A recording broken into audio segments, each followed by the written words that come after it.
So now it's time to construct the outer cover or the outer top to the hive.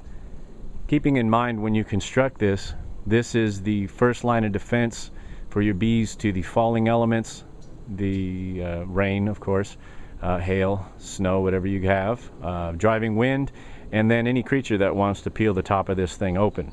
So when you're building it, you've got to keep in mind that you want this sturdy as well as watertight. So this is how I build mine.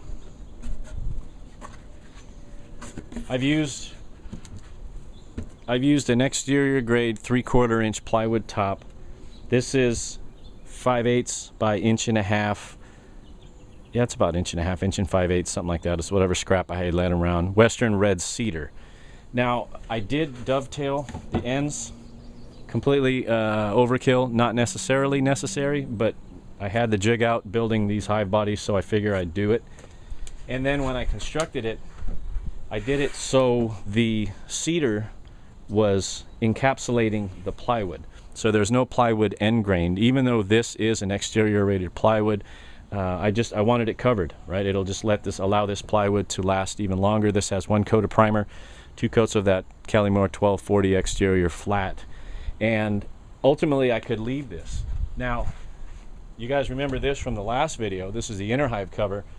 We have 1/4 inch spacers. The 1/4 inch spacers will allow this hive cover to sit on top of it and allow airflow. Now, my best measurements, I dropped that, dang the corner of that lid. Can you guys see that? Yeah, I guess you can. Oh well, the bees won't mind. So when I built this, what I did, this is 16 inches, for example, across here, and I measured this inner dimension is 17 inches. So that's going to allow me a 1/2 inch on every side of this hive of ventilation. You place it on top of here, you have a 1/4 inch spacer here, and then each edge is going to be a 1/2 inch out. Before I complete this top hive, I'm going to cut some 1/2 inch blocks, and I'm going to stick 1/2 inch blocks here, here, here, and here, so it becomes an easy shot to drop this down, an absolute no-brainer, so I don't have to worry about it being off in either direction. It'll just kind of set there. It'll probably actually honestly be a little less than a 1/2 inch to allow for swelling or movement of the wood down the road. So I'm going to put those blocks in from here, as well as put a tin roof on this thing. In reality, I probably could leave this alone and it would last, oh, I don't know, 5, 6, 7 years out here in the weather. This is a really easy thing I could redo if it were to become rotten. But I have some scrap galvanized tin laying around, and I'll show you how I'm going to go about making a roof for this top cover. Here's what I'm using for roofing material, actual waterproofing material. And there's really no right or wrong answer to this. You want something that's durable enough to hold up to the elements, and you also want something that is durable enough when you put a brick or something heavy on top of this to keep them from getting knocked over, your hive from getting knocked over or blown over. It won't get damaged by that. I found this in my inventory. This is left over from a kitchen hood, vent hood that I put in.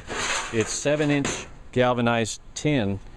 It's round pipe. It is, I don't know what gauge it is. It's little, or it's thin, I should say. Doesn't say. Anyhow, this is like $5.60 at Home Depot for a 7-inch round tube by 60 inches long. I needed probably 1.5 feet, maybe 2 feet, 20 inches out of it.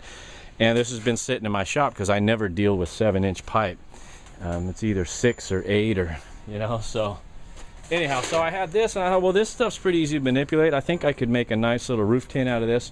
So let's give her a shot here and see what we can do.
Oh yeah, very cool.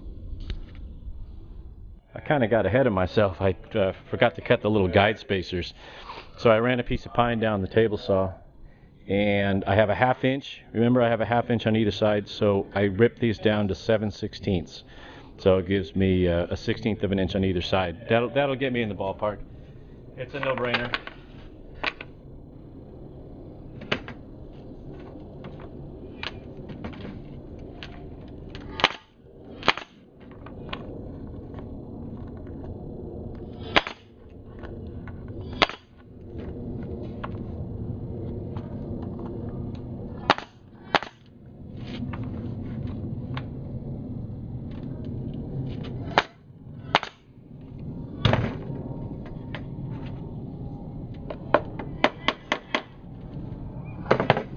Alright, let's see how she fits. Okay, let's see how this fits. Make sure everything's kind of lined up. Remember, I've got the block spacers in here. You just saw me install. It's awesome. It's kind of jiggly because it's on the piece of plywood. It's not on the real base. Hell yeah. Got about an 1/8 of an inch gap now with those. And I did kind of boff it for a sec. Look at that. It looked good when it was upside down. I forgot all about the stickers. Oh well. They'll come off in due time. I'm not painting the lid. So let me back you guys up here.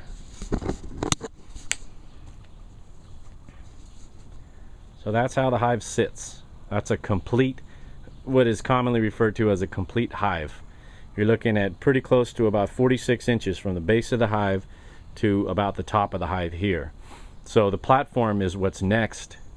Leveling out a spot here and putting a couple rails on these concrete piers to get it up off the ground. I want it about 6 or 8 inches above the ground, and I'll show you how I'm going to go what am I, Canadian? I'm going to show you how I'm going to go about that.